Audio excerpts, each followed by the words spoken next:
How to get p-values less than 0.5 in biological research. Chapter 8. Balancing variables across treatment groups is not sufficient to get best p-values. You may have been given this advice by a well-intentioned collaborator. As long as the variables that affect the response are balanced across the treatment groups, then you don't need to include those variables in your analysis. You can do the analysis using a t-test. It won't affect your power or p-values. There is no benefit from using multiple regression or analysis of variance. This is not good advice.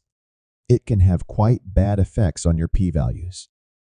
If you want good p-values, you should include variables that affect the response in your regression and ANOVA analyses, even if they are balanced across treatment groups. I'll show you a couple of short examples first, skipping over some details. Then, if you want to learn more, the rest of this chapter gives details of the examples, including complete R code and the datasets. Short example 1. Testing a treatment when the response is also affected by patient's age. We wish to know if a drug affects a particular serum protein. The serum protein is known to change with age.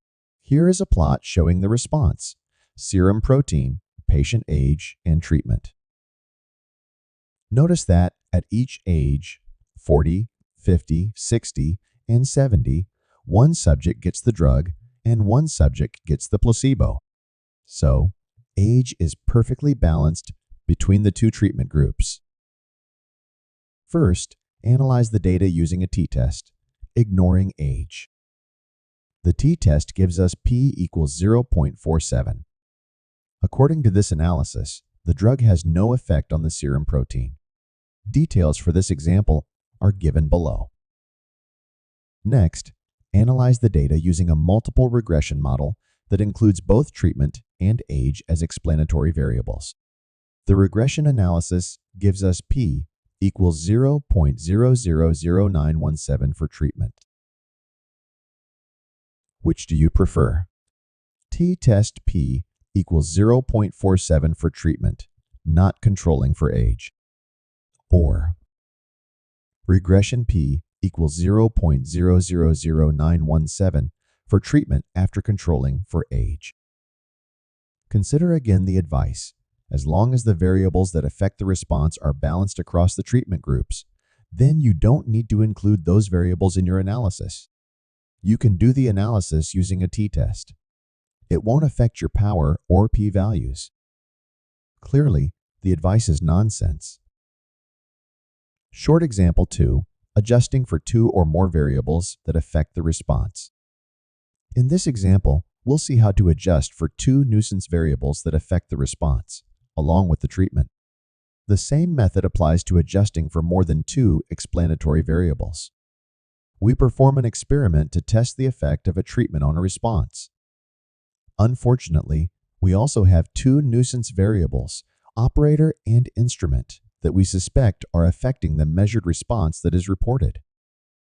Here is the experiment 2 data. Notice that the 2 instruments are perfectly balanced across the treatment groups. The 2 operators are also perfectly balanced across the treatment groups. First, we'll analyze the data using a t-test, ignoring instrument and operator. The t-test gives us p equals 0.16. According to this analysis, the treatment has no effect on the response. Next, we'll analyze the data using a multiple regression model that includes treatment, instrument, and operator as explanatory variables. The regression analysis gives us p equals 0.00138 for treatment.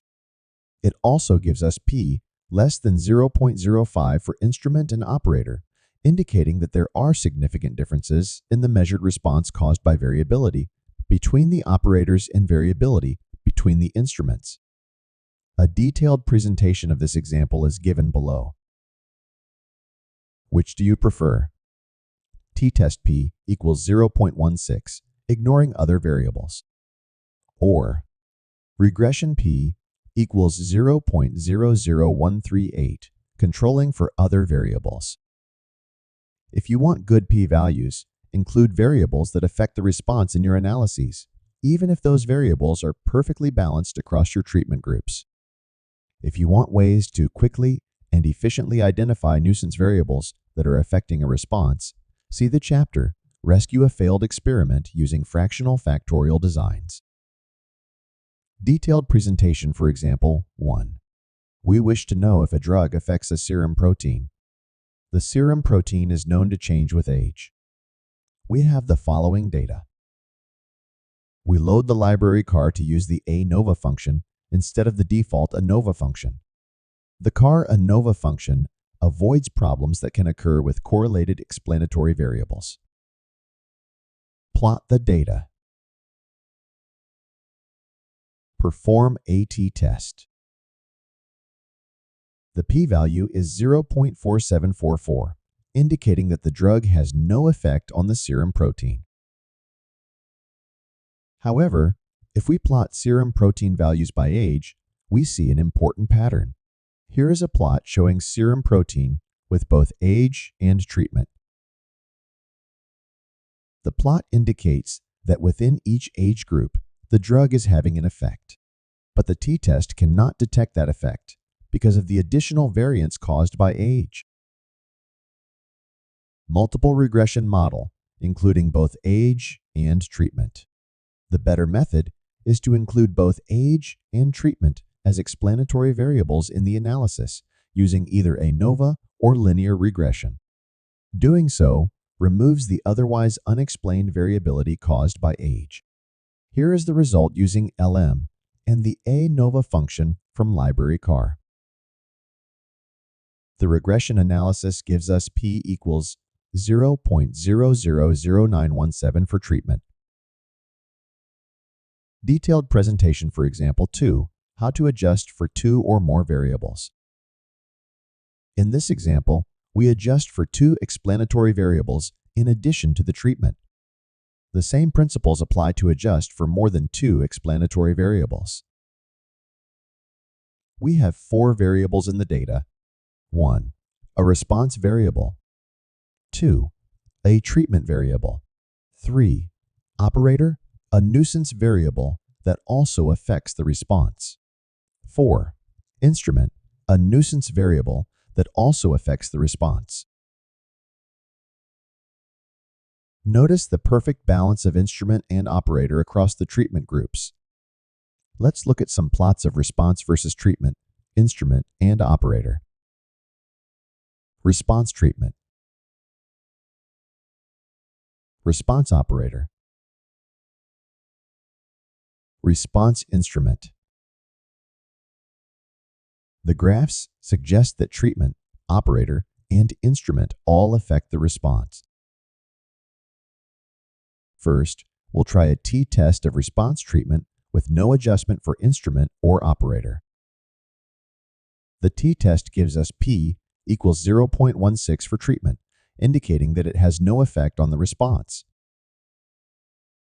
Next, let's do a multiple regression model including response treatment plus instrument plus operator. In the output, the column labeled PR more than T gives the p-values. The multiple regression analysis gives p equals 0.00138 for treatment. It also gives p less than 0.05 for instrument and operator, indicating that there are significant differences in the measured response caused by variability between the operators and variability between the instruments. It would probably be a good idea to get the operators together to agree on the protocol and to get the 2 instruments calibrated. Which do you prefer? T-test p equals 0.16, ignoring other variables. Or regression p equals 0.00138, controlling for other variables. Visit mwalkerstatistics.com to download our code for all examples and get the free companion book in PDF format, or order a copy from Amazon.